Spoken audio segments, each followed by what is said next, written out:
अपनी शोभा बढ़ाऊँ, गाने गाऊँ, लेकिन मेरे लोकल गुड़गांव के अंदर जहाँ मैं पैदा हुआ आज तक जितने भी शादी ब्याह होते, चाहे हमारे पुराने यार रिश्तेदारी हो, चाहे हमारे गांव आस पड़ोस के हो, मेरे आज भी निमंत्रण आते हैं और मैं जाके शादी अटेंड करता हूँ ऐसे भाईचारे में।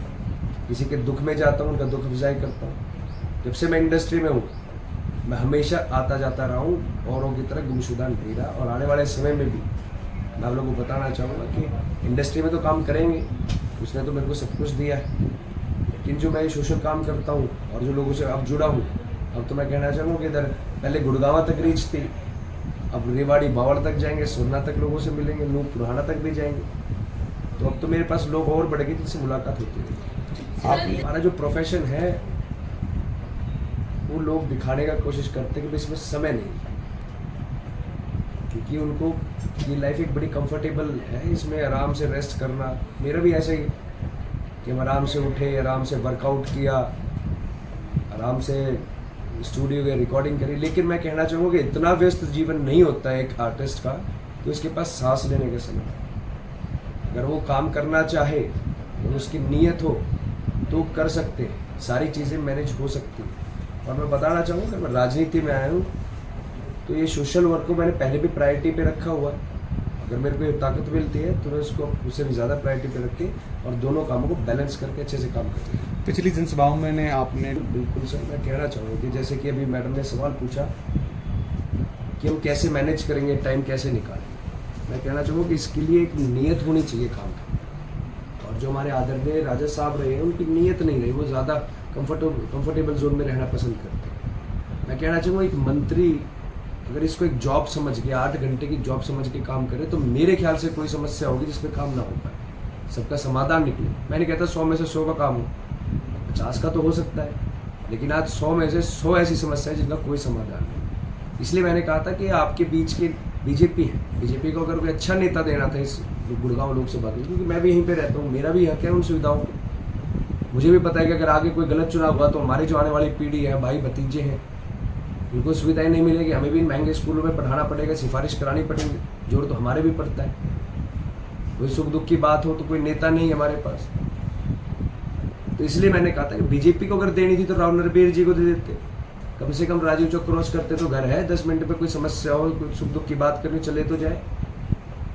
और जहाँ तक मैं गाँव में भी घूमा हूँ तो जितने गाँव के सरपंच पंच मिले, पार्षद मिले, खुले तौर पे कहते हैं कि भाई जो ग्रांट हम लगाते थे, चाहे गांव का काम कराना हो, चाहे चौपाट बनवानी हो, स्कूल में काम हो, रोड का हो, ग्रांट भी पास करते हैं, मिलते भी हैं। तो नेता ऐसा तो जो हमारे बीच का हो, जो काम करना चाहता हो, उसकी इच्छा हो, लोगों को मिलना पसंद करता हो।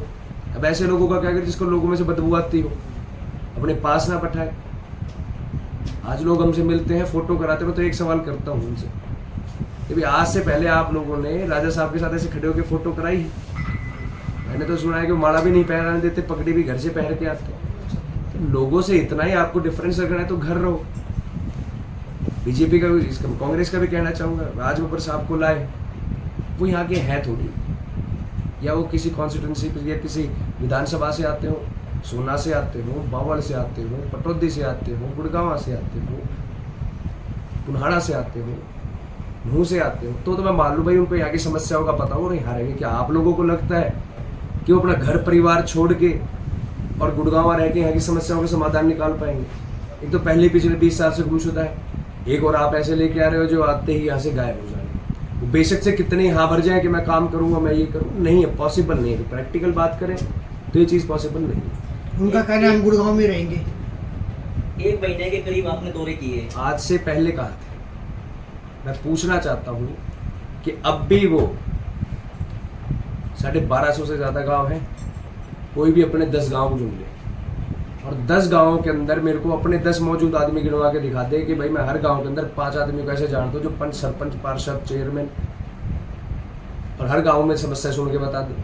आज जो समस्या वो बताने लगे, जो मैं बोल रहा हूँ उन्हीं समस्याओं को मैनिपुलेट करके थोड़ी थोड़ी करके इम्प्रोवाइज करके बता रहे।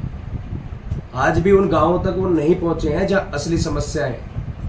मैं कहना चाहता हूं अगर मान लो वो हार गए, उसके बाद जो लोग उनसे आज जुड़ रहे हैं, जो एक उम्मीद कर रहे हैं, क्या उनकी समस्याओं का समाधान निकाल पाएंगे? भैया एक सांसद मेरे से जो लोग जुड़ेगा, मैं तो खुले तौर पे कहना चाहूँगा कि जहाँ तक मेरे से बने पड़ेगा हम तो भैया अड़ के काम करवा सकते हैं, हमने करवाए भी।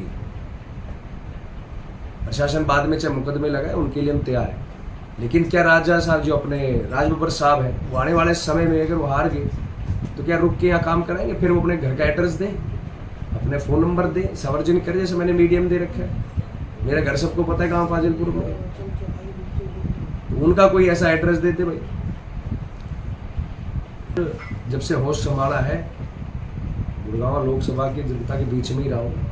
ये सवाल तब उनसे करें जो पिछले 20 दिन में आए हैं और पिछले जो 20 साल से यहाँ पे हैं और होने के बाद गुमशुदा रहे हैं, ये आप उनसे करें। मेरा तो सवाल ये, मेरा तो ये है कि लोगों के बीच में रहे, और मेरे को तो अच्छा लग रहा है।